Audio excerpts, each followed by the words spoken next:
Anime girls are about as interesting as two rats fighting in soup.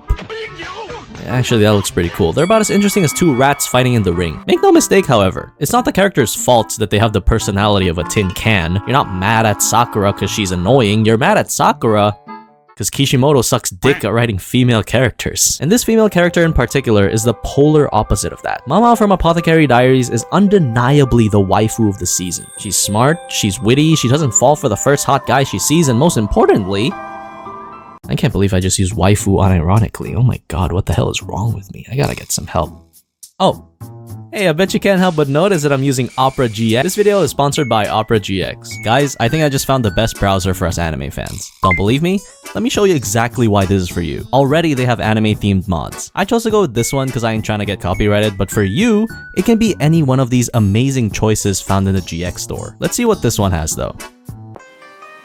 Background music? Keyboard sounds? That's so satisfying. And even sounds when opening and closing tabs. But honestly, why even close them? I can just use the video pop-out feature to watch anime while doing homework. And if I want to take a break, I can access all my social media on the sidebar. Messenger, WhatsApp, Instagram, TikTok, Discord, X, everything. And if you ever want to change your wallpaper or theme, you can just do so by clicking this button here. Boom. Or you can turn off your mods by clicking the mods tab and disabling it there. Coming from personal experience, the switch has never been easier. Literally. Because now, you can import all your data from your previous browsers to Opera GX. Download Opera GX now by clicking the link in the description, and thanks to Opera GX for sponsoring this video. Imperial China. Spanning over 2,000 years, this period in history was known for spreading Confucianism, standardized testing, the Chinese language, and guys having their wee-wees cut off. Meet MaoMao. One day after her father instructs her to deliver medicine to the local ladies, she suddenly gets kidnapped by a gang of thieves and sold off. No, not because she's a girl and girls are illegal in China.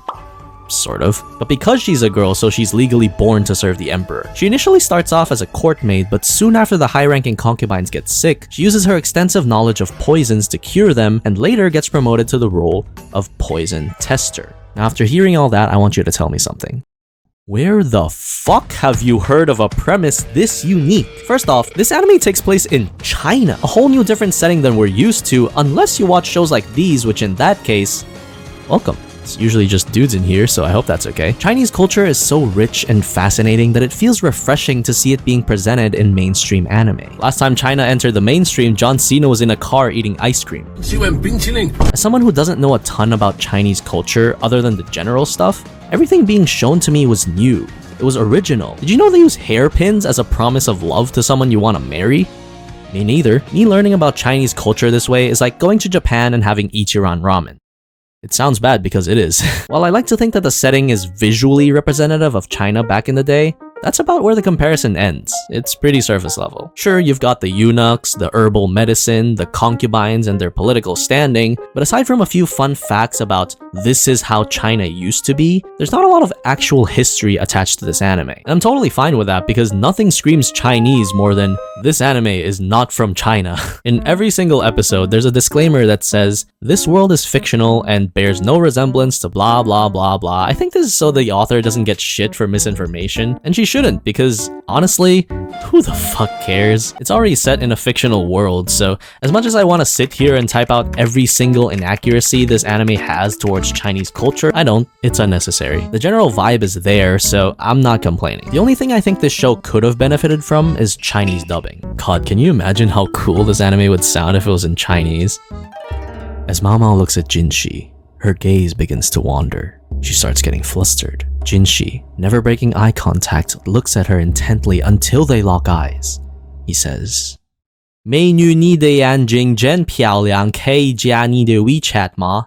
MaoMao is unlike any other anime girl you've seen. I'm gonna say something super cringe, but she's just like one of the boys. She reminds me a lot of Senku from Dr. Stone, and largely what made Senku an interesting character applies here to MaoMao as well. They're both incredibly smart, super resourceful, but it's really their insatiable thirst for knowledge that makes these anime super fun to watch. When you can tell that someone is passionate about what they do, it makes you want to learn about it too, because I'll admit it, I want to feel like a smartass. Watching MaoMao make Chinese medicine gives me the same level of excitement as seeing Senku create a new invention. Regardless, the mystery aspect of this show is easily the icing on the cake. You don't know this, but MaoMao uses her own experience with poison to create a diagnosis. She doesn't read it off a book or learn it from someone else. No, she literally sees people around her die and makes these observations. She willingly lets snakes bite her arm in the effort of studying poison. This should tell you how morbidly curious this character is, which starts to suck once you realize that women during this time weren't even allowed to read. So this is the only feasible way MaoMao can learn about this stuff. This aspect offers so much sympathy and relatability to her character that you can't help but root for her. The fact that she got kidnapped and sold off to work as a slave and her reaction is just, what can you do? Is so fucking badass. However, don't mistake her nonchalance for indifference. MaoMao doesn't let her personality detract her from having morals. Most of the time she can be stupid and goofy, but when shit gets serious,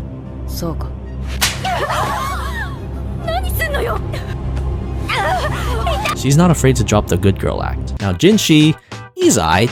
He gives off massive Gojo vibes, stemming from the fact that he acts super carefree and can impregnate 6 different women just by looking at them. And before you ask, yes, he's also, you know, holy shit, how funny would it be if we found out he's just not cut? He's like, You fools, I have deceived you, for I have been hiding it this whole time.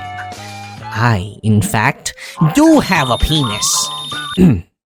His relationship with MaoMao is different too, because MaoMao is the only girl who doesn't find him hot. So I guess logically, the only way to move forward is go full dream mode and try to groom his way into her heart. She's 17 if you couldn't already tell. His assistant Gao Shun even tells her to stop giving him any more attention. And why the hell would he say that? Wait. He actually has a dick! I actually like that the anime doesn't immediately ship these two together. I think MaoMao being her own person is infinitely more interesting than her being in a relationship. I say this knowing that this anime will likely, eventually, somehow make these two fall in love. That much is evident given the way the show is going. But I hope they let us explore MaoMao's backstory first before moving on to the whole romance part of the story. Lastly, I want to touch on the animation. It's good.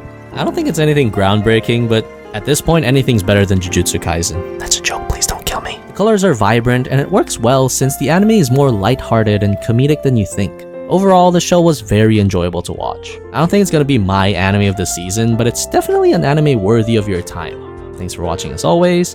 See you on the next one.